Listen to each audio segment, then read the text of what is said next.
আসসালামু আলাইকুম everyone, welcome my ইফরানা kitchen. সবাই কেমন আছেন? আশা করছি আলহামদুলিল্লাহ ভালো আছেন। আজ আমি রান্না করব লাউ দিয়ে চিংড়ি মাছ। একটি প্যানের মধ্যে হাফ কাপ তেলের মধ্যে 1 কাপ পরিমাণে পেঁয়াজ কুচি দিয়ে ভালোভাবে নেড়ে চেড়ে 1 চামচ পরিমাণে লবণ দিয়ে দিব। লবণটা দিয়ে ভালোভাবে নেড়ে চেড়ে নিব। আপনাদের পরিমাপ মতো নিয়ে নেবেন লবণ। আমি এখানে 250 গ্রাম পরিমাণে চিংড়ি মাছ দিয়ে দিব। হাফ চামচ পরিমাণে আদা রসুন বাটা দিয়ে দিলাম। আর আমি আধা কেজি পরিমাণে লাউ দিয়ে দিব।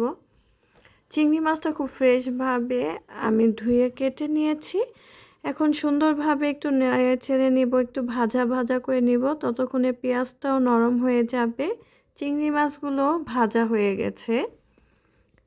এখন হাফ চামচ পরিমাণে ধনিয়া গুঁড়া দিয়ে দিব, মরিচের গুঁড়া 1 চামচের কম দিয়ে ভালোভাবে এটা মিক্সড করে নিব। নেড়ে ছেড়ে কালারটা দেখেন সুন্দর হয়ে গেছে।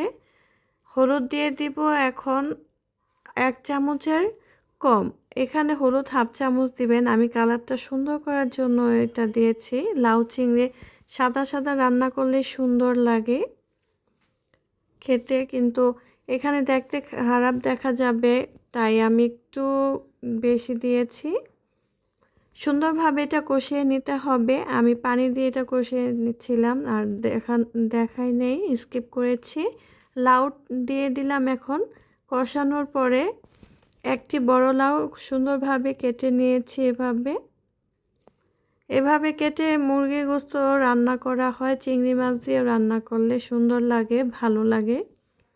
আপনারা যেভাবে কাটেন সুন্দরভাবে আমি একসাথে মিক্সড করে 1 কাপ পরিমাণে পানি দিয়ে দেব। আপনারা ইচ্ছা করলে পানি দিতেও পারবেন, নাও দিতে পারবেন। যদি আপনার লাউটা অনেক কচি হয় তাহলে পানি দিবেন না।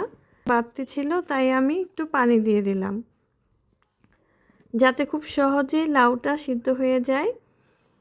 মাঝে যখন একদম তরকারির পানিটা উঠে যাবে তখন সুন্দরভাবে আরেকবার নাড়া দিয়ে নিব। এখন সরভাবে ঢাকনা দিয়ে ঢেকে নিব। কিছুক্ষণ পরেই ফিরলাম।